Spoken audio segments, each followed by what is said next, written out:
ത്തിലുള്ള ഉള്ള പേരൻസിനുള്ള ഒരു ഇതെന്ന കമ്പാരിഷൻ, ഒരു എക്സാമ്പിൾ. പണ്ടത്തെ കമ്പാരിഷൻ ഞാൻ പറയുന്നില്ല.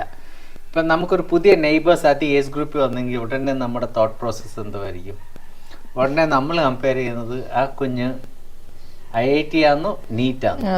പുതിയ നെയ്ബേഴ്സ് മീറ്റ് ആയിട്ടില്ല അവർ, എന്നാലും നമ്മുടെ ഒരു തോട്ട് പ്രോസസ്സ് ഉടനെ പോകുന്ന അങ്ങോട്ട്.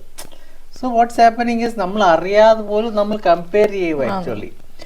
സോ അവർ ചിലപ്പം ഫാഷൻ ഡിസൈനിങ് എന്ന് പറഞ്ഞു കഴിഞ്ഞാൽ ഉടനെ നമ്മുടെ ഇതെന്താ, നമുക്ക് ഭയങ്കര ഡിസ്റ്റർബ്ഡ് ആയിരിക്കും.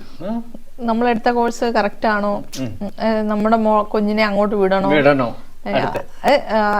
കാരണം എന്ന് വെച്ചാൽ നമ്മൾ ആ ഒരു ഇതിലായിരിക്കും. കാരണം നമ്മുടെ കുഞ്ഞുങ്ങൾക്ക് എന്തുവാ വേണ്ടേ, അവരുടെ ടാലന്റ് എന്തുവാണെന്നോ അവർ ഏത് ഇതിലേക്ക് പോകണമെന്നുള്ളത് നമ്മൾ നോക്കാതെ ബാക്കിയുള്ള കുഞ്ഞുങ്ങളുമായിട്ട് കമ്പയർ ചെയ്യുന്നത് നമ്മൾ ആലോചിച്ച് നിങ്ങൾക്ക് എല്ലാവർക്കും നടക്കുന്ന കാര്യമല്ലോ. പുതിയൊരു നെയ്ബർ വന്ന ഉടനെ നിങ്ങളുടെ തോട്ട് പ്രോസസ് ഇതായിരിക്കും.